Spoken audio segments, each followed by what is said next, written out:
From education to the environment, business to banking, housing to healthcare, it seems that there is no issue in the world that the industrialized Western democracies cannot reduce to a simplistic paradigm of liberal versus conservative.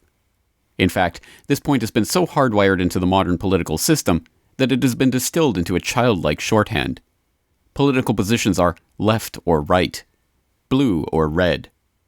These convenient, color-coded political choices infantilize the political process, making the public little more than spectators at a sporting event, rooting for one team or another without even having to understand the issues being debated.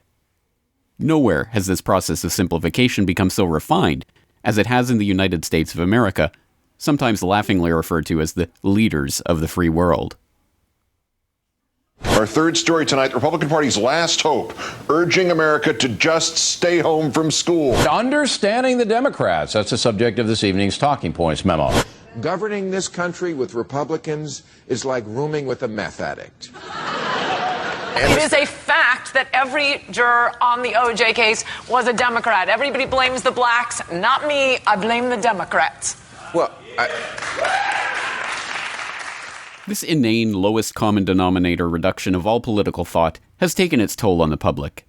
Many are now unable to conceive of what a political movement that is not attached to one or the other ends of this so-called spectrum would look like.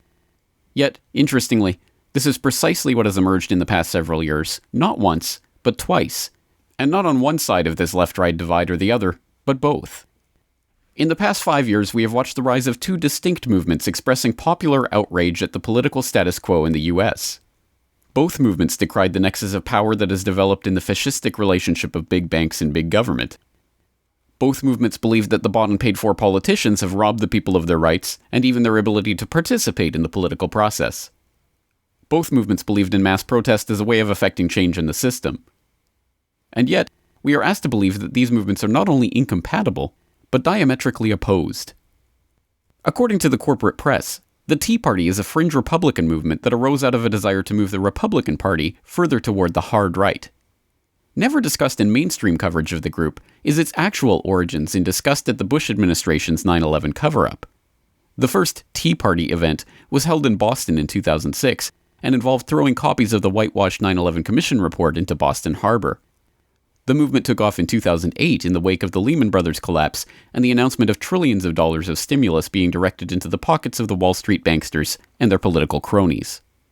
Similarly, the Occupy Wall Street movement motivated scores of Americans to actively protest the financial oligarchy and their growing ensnarement of the political machinery of the US government for their own enrichment.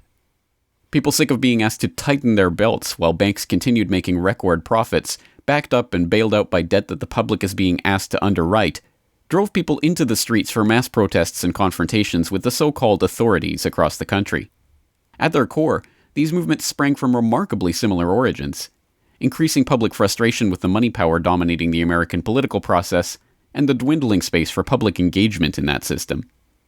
It did not take long at all, however, before both movements were spun into the left-right political process, with the Republicans effectively capturing the Tea Party movement and steering much of their base into an officially sanctioned Tea Party Inc.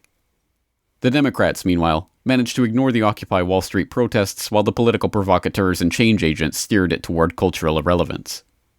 Those who have studied history should perhaps not find it surprising that the political outrage that is felt so keenly by people on all sides of the political spectrum should be controlled by spinning them off into partisan politics. Nor should they be surprised to see how effective this technique is. After all, the strategy of keeping the people pitted against each other, instead of against their oppressors, is one of the oldest political stratagems known to human civilization.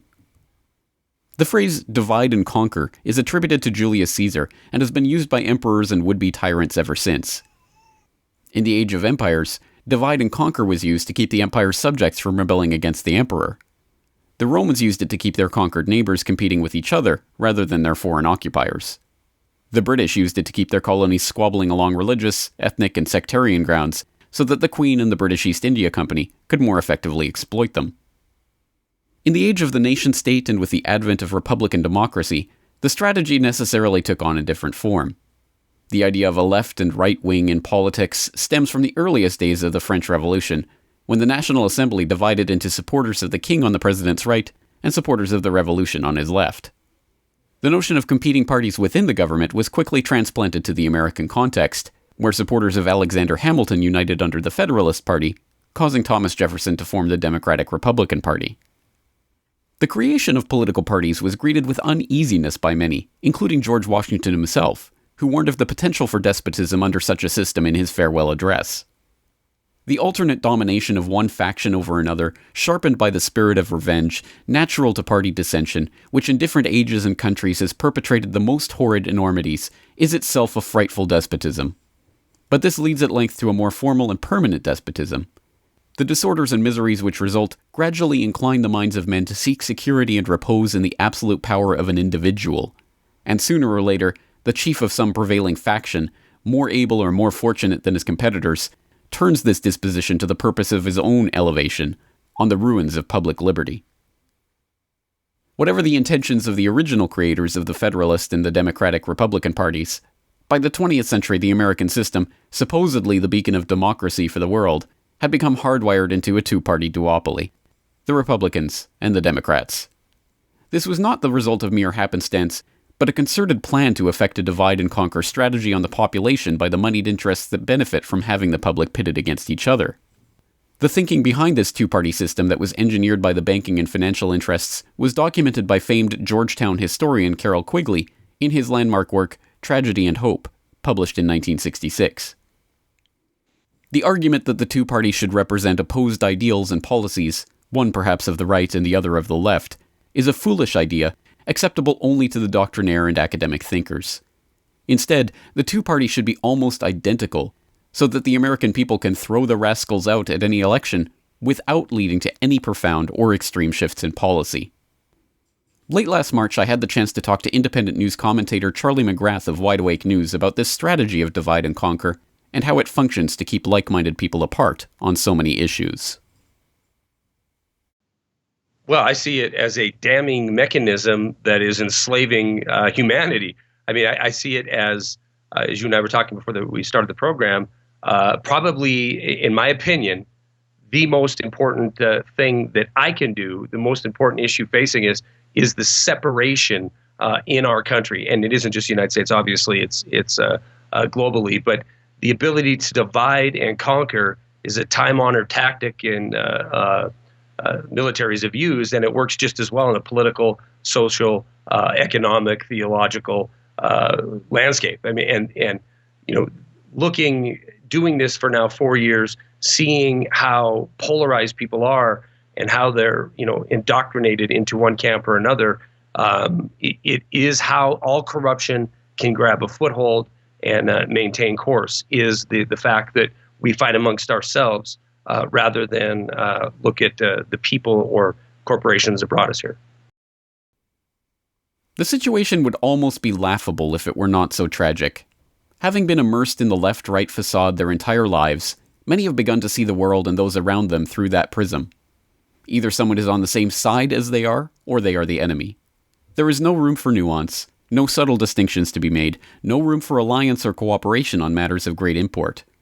Perhaps most devastatingly, there is now little room for any analysis of the powers behind the political throne, the oligarchical financial interests that could care less whether this or that president has a D or an R next to their name, whether a prime minister is Labour or Conservative, whether an MEP identifies with the left or the right.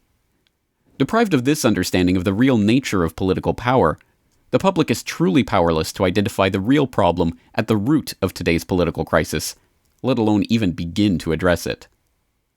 It is perhaps ironic, then, that at the end of the day, the supposedly serious commentators, analysts, and talking heads that are paraded in front of the public to comment on this system are little more than buffoons and court jesters, keeping the public entertained and distracted, while some of the most insightful political commentators of our day have been the comedians who have been bold enough to expose this system for what it really is. You don't need a formal conspiracy when interests converge. These people went to the same universities and fraternities. They're on the same boards of directors. They're in the same country clubs. They have like interests. They don't need to call a meeting. They know what's good for them, and they're getting it. And there used to be 7 oil companies. There are now 3. It will soon be 2. The things that matter in this country have been reduced in choice. There are 2 political parties. There are a handful of insurance companies. There are about 6 or 7 information things. But if you want a bagel, there are 23 flavors because you have the illusion You have the illusion of choice. Right. You don't get the real important choice. There's no freedom of choice. That's a great point. Right. This video is brought to you by the subscribers of BoilingFrogsPost.com. For more information on this and other topics, please go to BoilingFrogsPost.com.